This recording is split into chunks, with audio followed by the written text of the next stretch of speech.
Hello, Wise Women Forward listeners. Today, I have a new friend that I have fallen in love with already. His name is Gary de Rodriguez, and he is known around the world as the people mechanic.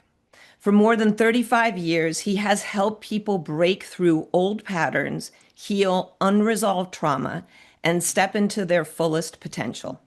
His work is especially powerful for people ready to lead, rise, and become the best version of themselves. And that's why I think he's so powerful to talk to right now for all of us. Hi, Gary. Thank you so much for Hi, being here today. it's my pleasure and honor. I'm really glad to see you again. So, tell me, because the bio that I created is just like a tiny, tiny bite of everything that you've done. So, if you can tell me from your point of view, what is a people mechanic? What do you do when you work with people? You have to, well, it comes down to systems as well, as we were talking to Chris, Yes. because human beings are this great imprinting mechanism. We have been imprinting our family of origins from birth into seven, especially. I believe in utero as well. Not to mention the epigenetic ramifications that are handed down generationally. It's been proven that 95% of the neurosensitivities that we have has been handed down through our ancestors. It's also been studied that if, like, let's say my great grandfather had a lot of difficulty manifesting money or had broken relationships and had those types of traumas, I would have neurosensitivity to those exact same issues. I won't carry the same trauma, Mm. but my nervous system, meaning I'll go into reaction faster, I'll stay in it longer, and it'll be more challenging for me to get released from it. So those are the neurosensitivities that I'm speaking about. And especially when it comes to relationships, because there is a lot, generally all trauma that I've ever worked with has happened within relationships. Mm. So the subject of relationship and the way that we navigate the relationship is oftentimes a massive mystery to most because we have these neurosensitivities that get us triggered like that. And then when we're triggered, we get dumped with cortisol, adrenaline, we go into fight, flight, or freeze. And it's very difficult to create resolution because those particular biochemicals shut down the frontal lobe, so it means we can't think. And we just are left with, I'm frozen, I want to fight, or I want to flee.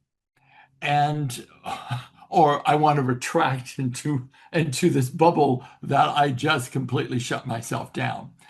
A lot of people, men and women, are very perplexed by the relationship dynamic because we're not meant to live alone. We're not meant to be alone. We're meant to be in tribe.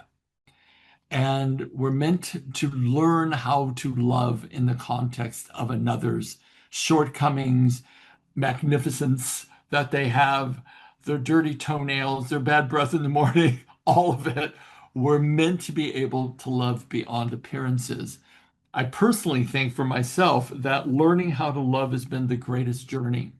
Learning how to love another, stay in a relationship, and face myself in the mirror of the relationship.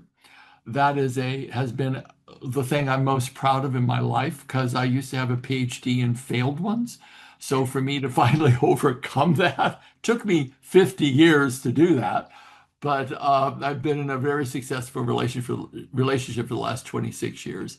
And it's only because of the work I have done externally and the work I've done internally.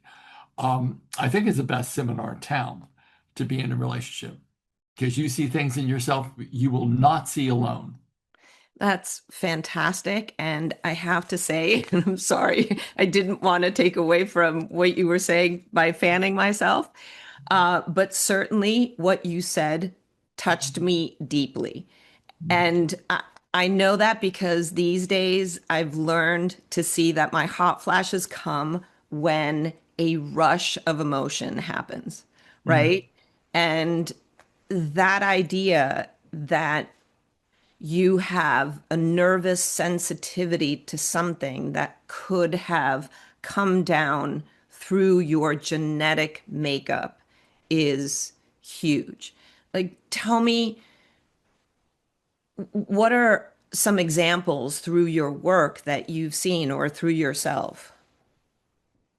That's a great question.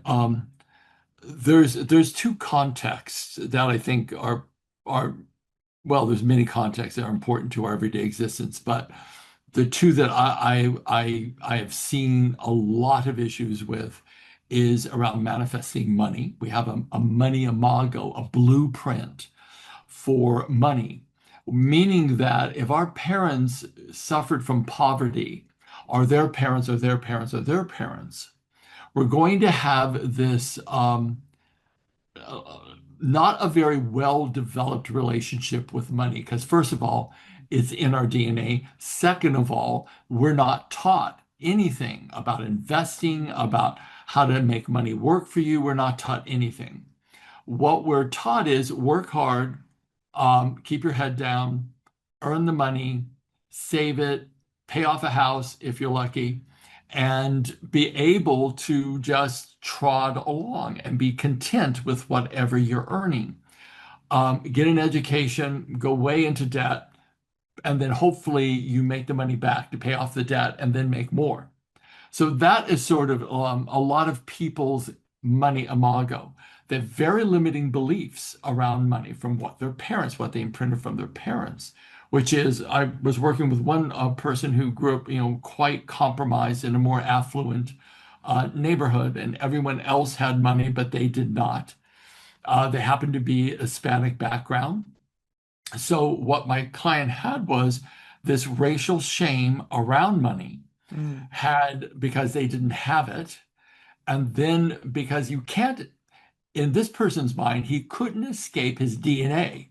So what he felt was, I'm naturally compromised because not only did he get this as a child that everyone judged him, and then he also got what his parents were saying about money's hard, rich people are bad, you have to step on people and hurt people to earn money. And, we do our very best, but we're not as good as them. And all these limiting beliefs. So this person just grew up with a sense of, I'm never already defeated. I'm never going to make money and money's bad because money hurts people to earn it. So these money imagos follow you down the generations. And this person really struggled his whole life to earn and make friends with money. It's only energy. In reality, it's only energy. If we were dealing in horses, that would be like something completely different, right? If money was still horses, we'd be very rich if we had a ranch in Montana. But the bottom line is we have these imagos. The next is a relationship imago, Mm. where we have these imprints by modeling how our mothers and fathers interacted, how they loved, how they fought, how they communicated, how they made up if they did or didn't. And then what sort of passive aggressive attacks would they do or overt attacks they would do on one another out of resentment and frustration. And then we start learning how to be in a relationship with another person from those imprints. Yeah. The very interesting thing is that I have found with clients, because I do a lot of couples work, I've found with a lot of clients that they will attract or become their mother or their father. I see. And so they'll attract people to them that will fire off the same wounds that they carried as a child. Now, personally, I think that that is spiritual grace because whatever this universal energy is, it gives us more than one chance to heal our past. But the problem is, very few of us have that frame that we put around it.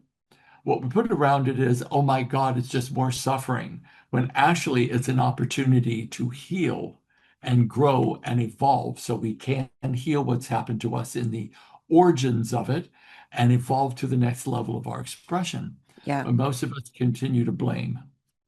I love what you, well, relationship to me is so obvious, and I think it's obvious to most of our listeners. But I love what you talked about that and I'm sorry, the word is not that, but that programming, I guess, around Yeah, money.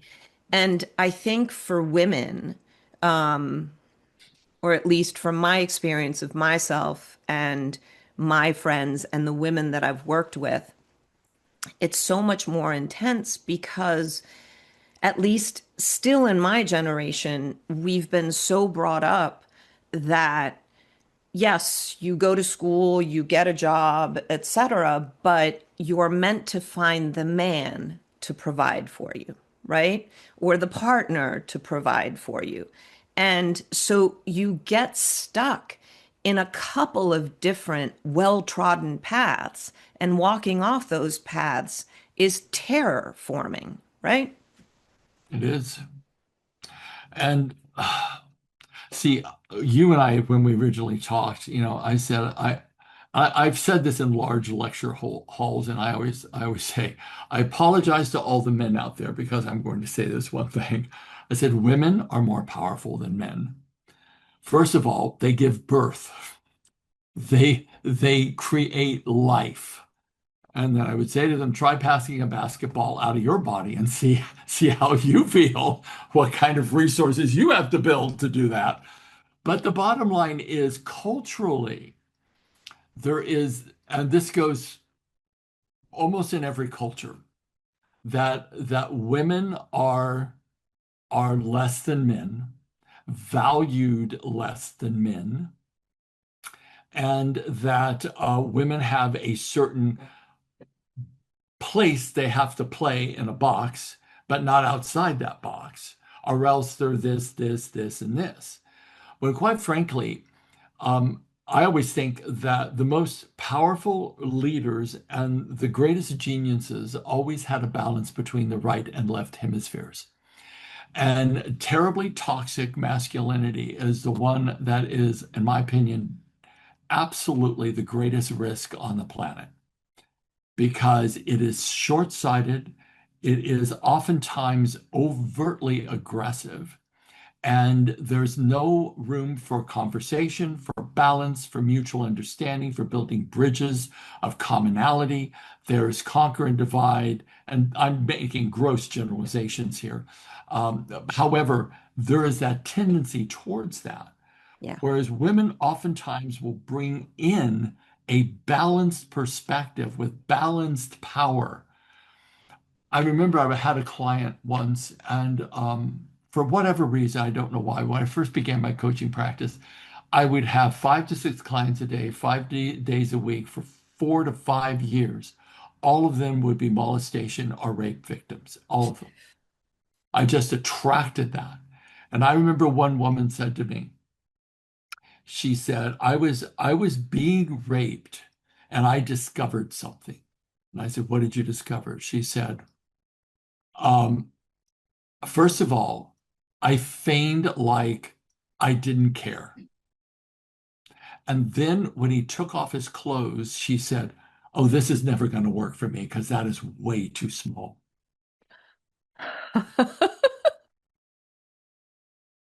And she literally, whatever his bravado was, whatever his energy was around that, he lost all of it. And he had to put on his clothes and leave because he couldn't hold an erection after that. Wow. So one of the things I want to say is men can oftentimes, not always, but can oftentimes be quite fragile. Their egos quite fragile around their own masculinity. And for some reason, their penis obsession. I've never known what and why that is, but it is.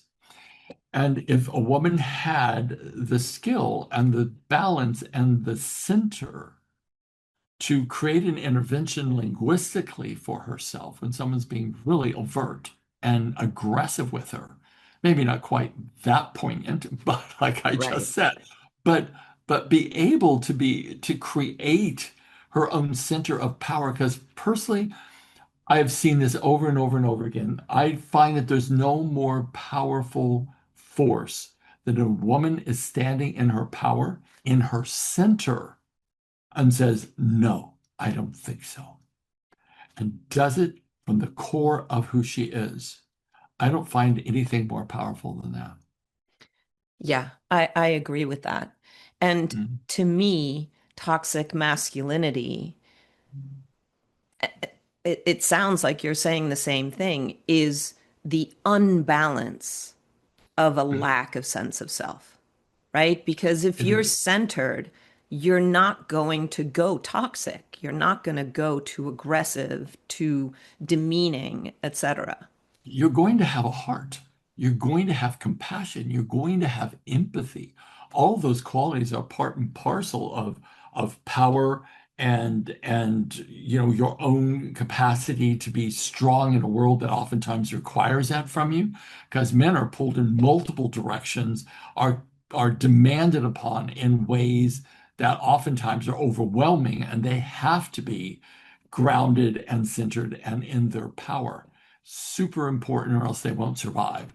Yeah. But coupled with that has to be empathy, compassion, understanding, and the ability to see through multiple perspectives.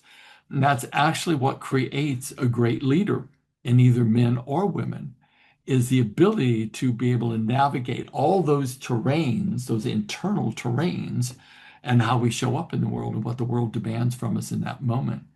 Yeah, and then the fact that leadership really ought to be on a tribal basis, on a council basis, right? We're not meant to be alone. It's No. shown that humans don't survive well alone. Well, you said something really powerful when we first, well, before we actually clicked on the recording. You said all of us belong. Every shape, size, every gender predisposition, all of it belongs because it always has been, Mm, it still is, and it will continue into the future. And whenever anything survives in nature, it plays an integral part in the fabric of nature. So I don't ever give the one finger salute to what I see, in the natural world. And there is always, I used to raise parrots. I've always been a bird person. I know it's weird, but I always have been. And so I used to raise big macaws, the big colorful Amazon birds with the big long tails. And I used to hand feed the babies. It was a big joy for me. I'd go to my coaching office with a brooder box full of little baby chicks and I'd hand feed them in between clients. It was great fun for me. And and we had at least when I bought them, we had a lesbian pair of birds, and they were inseparable, wow. inseparable. They loved each other like you would not believe. And when they'd lay eggs, I would look in the brooder box and there'd be like, oh, there's like 20 eggs in here. I don't think we have a male and a female. I think we have two females.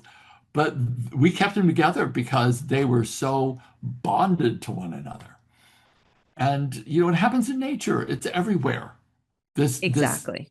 things that are occurring that are not like, down the line.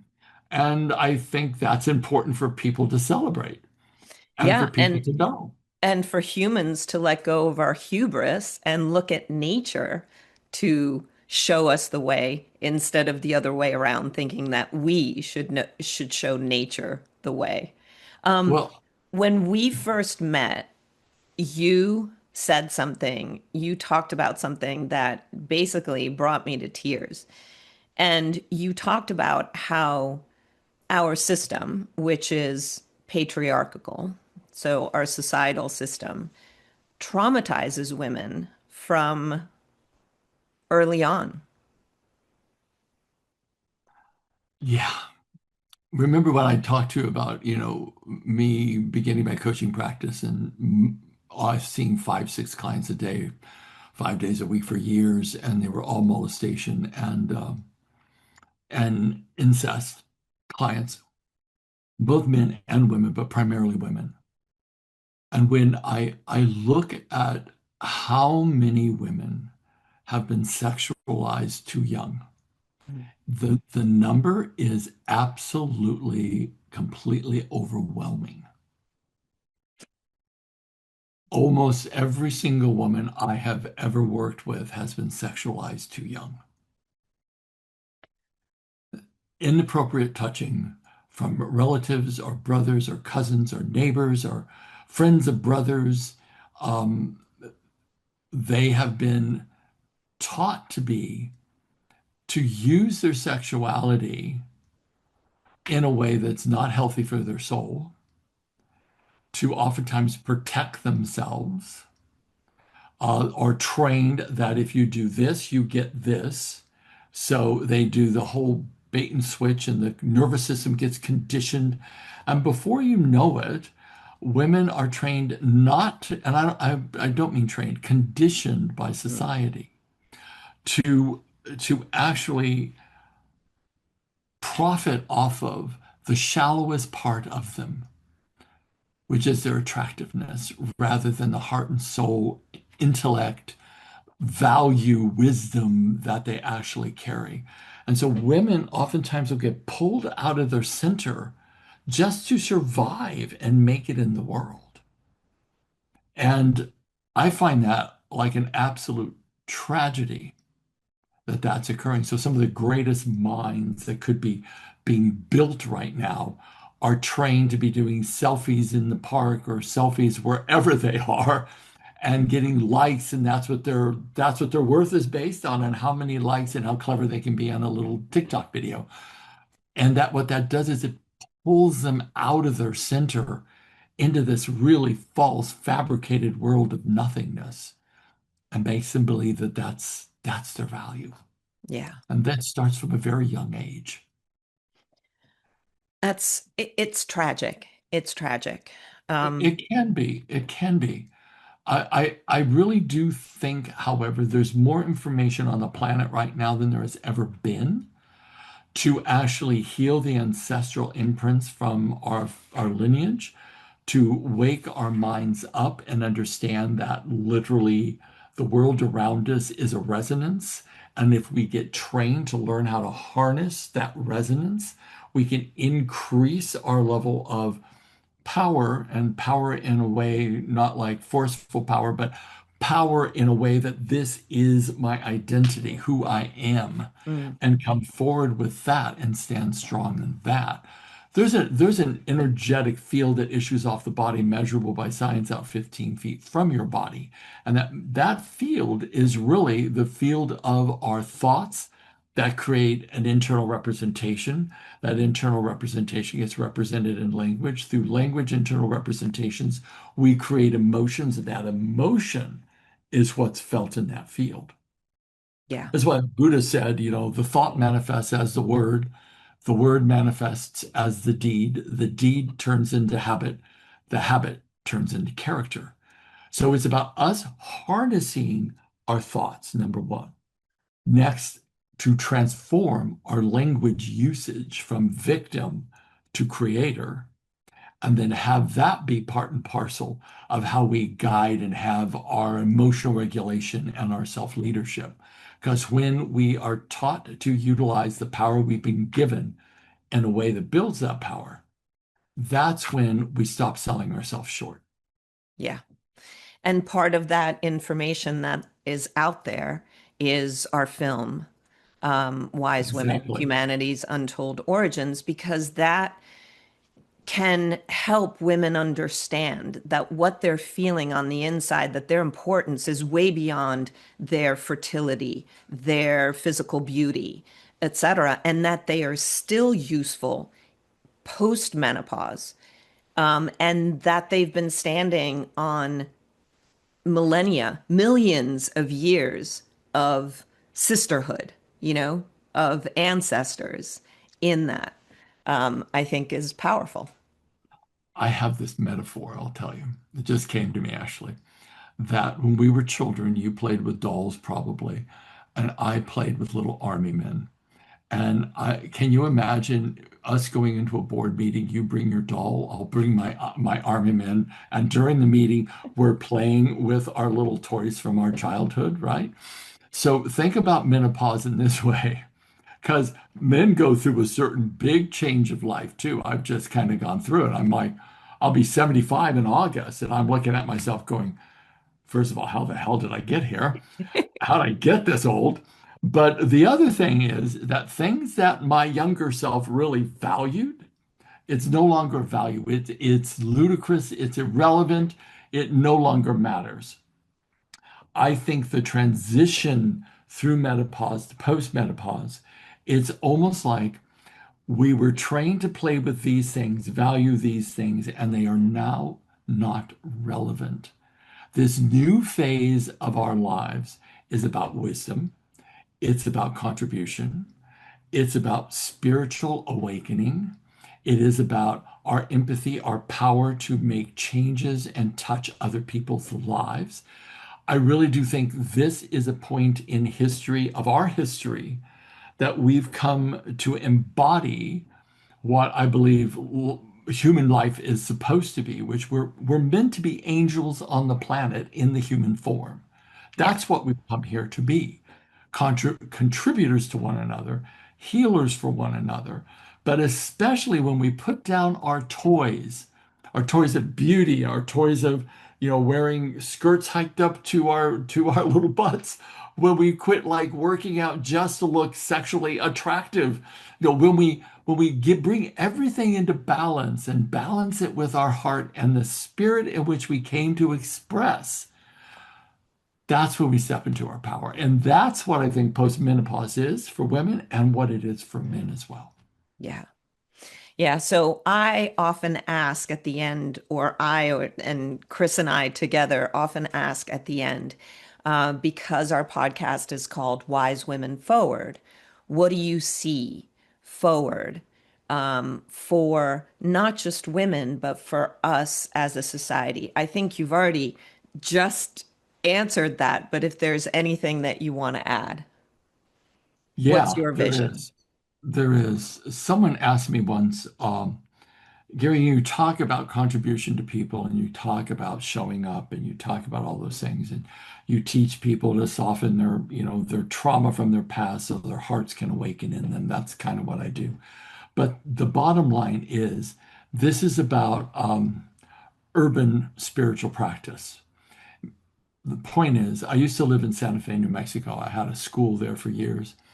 And we'd walk down the street, my partner and I would walk down the street, and there were always, Native American people who I deeply respect and love with problems with alcohol on the streets in Santa Fe often, especially late at night. And I was like, they're not in a place for me to help coach, consult, do anything.